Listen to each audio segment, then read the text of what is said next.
అందరికీ నమస్కారం. Epic story లైన్స్కు స్వాగతం.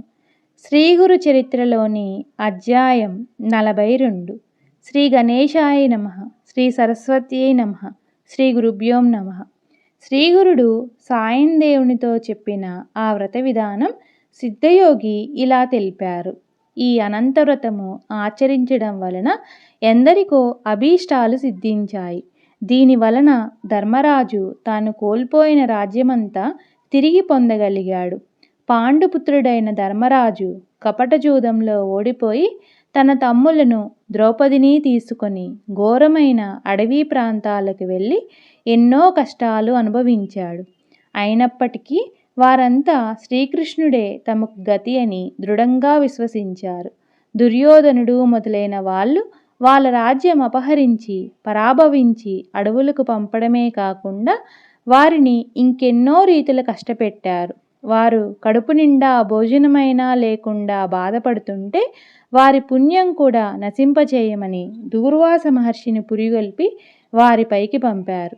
ఒకప్పుడు ధర్మాత్ములైన పాండవులపై దయతో శ్రీకృష్ణుడు వారి వద్దకు వెళ్ళాడు. పాండవులు అతన్ని పూజించి, స్వామి, నీవు భూభారం తొలగించడానికే అవతరించావు.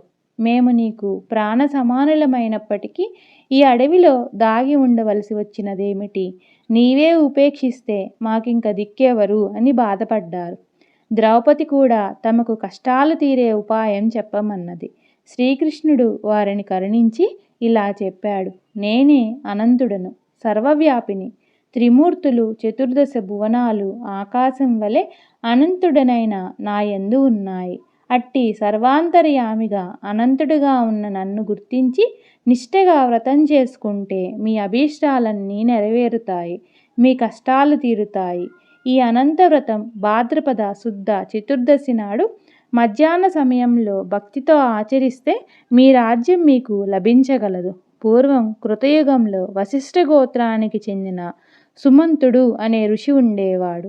అతనికి సుశీల అనే ఒక కూతురు ఉండేది. ఆమె జన్మించిన కొద్ది కాలానికే అతని భార్య దీక్షాదేవి చనిపోయింది. సుశీల తండ్రి వద్దనే పెరుగుతూ భక్తి శ్రద్ధలతో పూజలు చేస్తుండేది.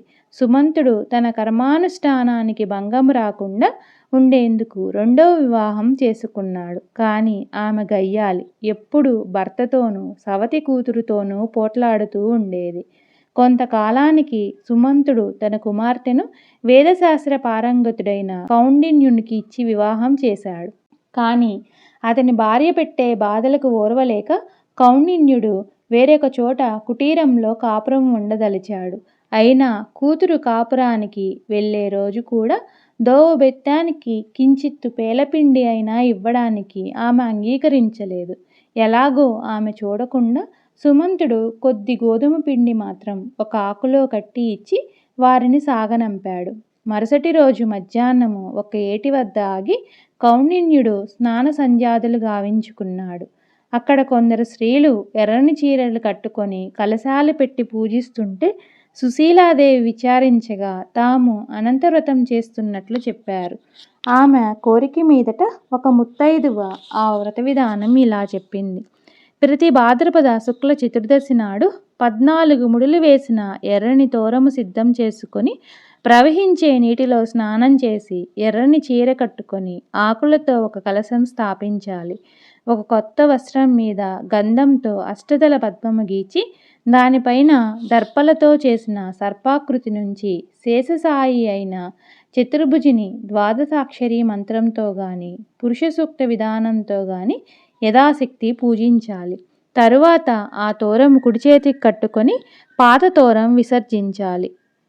తరువాత గోధుమ పిండి వంట నివేదించి దక్షిణతో సహా ఒక వేద విప్రునికి దానమియ్యాలి. తరువాత యథాశక్తి బ్రాహ్మణులకు భోజనం పెట్టాలి. ఇలా 14 సంవత్సరాలు చేశాక 14 కుండలు దానమిస్తే అన్ని పురుషార్థాలు సిద్ధిస్తాయి. ఇలా చెప్పి ఆ ముత్తైదువు సుశీలాదేవి చేత కూడా అనంతవ్రతం చేయించింది. తరువాత ఆమె తన భర్తతో కలిసి బయలుదేరింది. ఆ వ్రత మహిమ అన్నట్లు దారిలో ఒక పట్టణంలోని పౌరులు ఆ దంపతులకు ఎదురు వచ్చి వారిని అక్కడే ఉండమని ప్రార్థించారు. అక్కడ కొంతకాలం కౌండిన్యుడు శ్రీమంతుడై సుఖంగా నివసించాడు.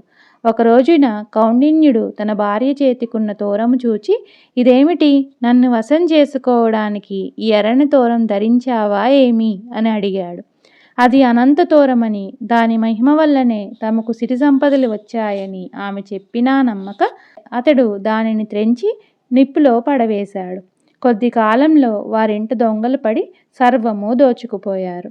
అప్పుడు కౌండిన్యుడు తన తప్పిదము గుర్తించి ఎలాగైనా అనంతుని దర్శించి ఆయన్ను శరణ పొందనిదే భోజనమైనా చేయనని శపథము చేసి అనంత అనంత అని కేకలు వేస్తూ ఒక అడవిలో వెతకసాగాడు. దారిలో ఒక చోట పూత కాయలు కాయని ఒక పెద్ద మామిడి చెట్టు చూచాడు. అదేమి చిత్రమో గాని దాని మీద ఒక పక్షైనా వాలలేదు. కౌండిన్యుడు అనంతుడు ఎక్కడా అని అడగగా ఆ చెట్టు నాకే ఆయన దర్శనం లభించలేదు అని చెప్పి, నీకు కనిపిస్తే నా దుస్థితి గురించి ఆయనకు నివేదించు అని చెప్పింది.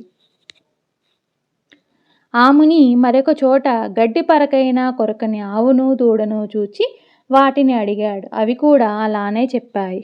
మరొక చోట అటువంటి ఆంబోతే కనిపించి అలానే చెప్పింది. ఇంకొంచెం దూరం వెళ్ళాక కౌండిన్యుడికి 2 కొలనులు కనిపించాయి. ఒకదానిలోని నీరు మరొక దానిలోకి ప్రవహిస్తున్నది. వాటి దగ్గర ఎక్కడ ఒక్క కొంగైనా వాలడం లేదు. అవి కూడా అనంతుని గురించి అతనికి అలానే చెప్పాయి. తర్వాత ఒక గాడిద ఒక ఏనుగు కనిపించి అనంతుడు తమకెక్కడా కనిపించలేదన్నాయి. చివరకు అలసిపోయిన కౌండిన్యుడు ఒక చోట కూలబడ్డాడు. అప్పుడు ఒక ముసలివాడు అతన్ని చేయి పట్టి లేవతీసి, అనంతుణ్ణి నేను చూపిస్తానురా అని ఒక అందమైన పట్టణంలోని రాజభవనంలో సింహాసనం పైనున్న ఒక సుందర విగ్రహుణ్ణి చూపించాడు. కౌండిన్యుడు అతడే అనంతుడని తలచి అతన్ని స్తుతించి నమస్కరించాడు. అప్పుడు అనంతుడు అతనికి 4 పురుషార్థాలు శాశ్వత వైకుంఠ నివాసము వరంగా ప్రసాదించాడు. అప్పుడు కౌండిన్యుడు తాను అడవిలో చూచిన వింతలన్నిటినీ ఆయనకు చెప్పాడు. అనంతుడు ఇలా చెప్పాడు. పూర్వము ఒక విప్రుడు విద్వాంసుడై కూడా ఎవ్వరికి విద్య నేర్పకుండా తన కాలమంతా శాస్త్రవాదాలతోనే గడిపాడు. అందుకతడు మరుజన్మలో ఆ వ్యర్థమైన మామిడి చెట్టై అడవి పాలయ్యాడు. చవిటి నేలను దానమిచ్చిన వాడు మరుజన్మలో మేతమేయని పశువయ్యాడు. శ్రీమంతులై కూడా కొంచెమైనా దానం చేయని వారు నీవు చూచిన ఆబోతుగా జన్మించారు. ఒకరికొకరు దానమిచ్చి పుచ్చుకున్న అక్కా చెల్లెళ్ళే నీవు చూచిన ఆ 2 చెరువులు. క్రోధము వహించిన వాడు గాడిదగాను, మదించి విచ్చలవిడిగా ప్రవర్తించిన వాడు ఏనుగ్గాను జన్మించారు. నీవు పశ్చాత్తాపంతో పరిశుద్ధుడు అయ్యావు గనకే ఆ వృద్ధుడి రూపంలో నేనే నీకు దర్శనమిచ్చాను. అవన్నీ పశ్చాత్తాపంతో తమ దుస్థితి నీతో చెప్పుకొని నాకు తెల్పమని నిన్ను కోరినాయి గనుకనే వాటన్నిటికీ ముక్తి కలిగింది.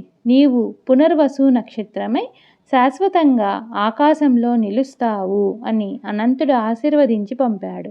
అప్పటి నుంచి సుశీలాదేవి కౌండిన్యుడు సుఖంగా జీవించి తర్వాత వైకుంఠానికి వెళ్ళారు. శ్రీకృష్ణుడు చెప్పిన ఈ కథ విని పాండవులు అనంత వ్రతం ఆచరించి అనంతుని కృప వలన యుద్ధంలో శత్రువులను ఓడించి మరలా రాజ్యం సంపాదించుకోగలిగారు. నమ్మి ఈ వ్రతం ఆచరించి సత్ఫలితం పొందని వారే లేరు. కనుక సాయందేవ, నీవు కూడా నీ గోత్ర ఋషి అయిన కౌండిన్యుని వలె ఆ వ్రతం ఆచరించు. ముందు నాగనాథుడు అతని సంతతి వారు నిష్ఠతో ఈ వ్రతం ఆచరించి శ్రీగురుణ్ణి పూజించి అచ్చటి బ్రాహ్మణులకు సన్యాసులకు సంతర్పణ చేశారు. తర్వాత అతడు తన భార్యాబిడ్డలను ఇంటి వద్ద దింపి వచ్చి తన జీవిత శేషమంతా గురుసేవలోనే గడిపి తరించాడు. అందువల్లనే నీకీనాడు కల్పవృక్షం వంటి శ్రీగురు చరిత్ర లభించింది. అతడి వంశంలో జన్మించినందుకు నీవెంతో ధన్యుడవు. శ్రీ దత్తాయ గురవే నమః. శ్రీ శ్రీపాద శ్రీ వల్లభాయ నమః. శ్రీ నరసింహ సరస్వత్యే నమః. తదుపరి అధ్యాయాలను మరలా చెప్పుకుందాం.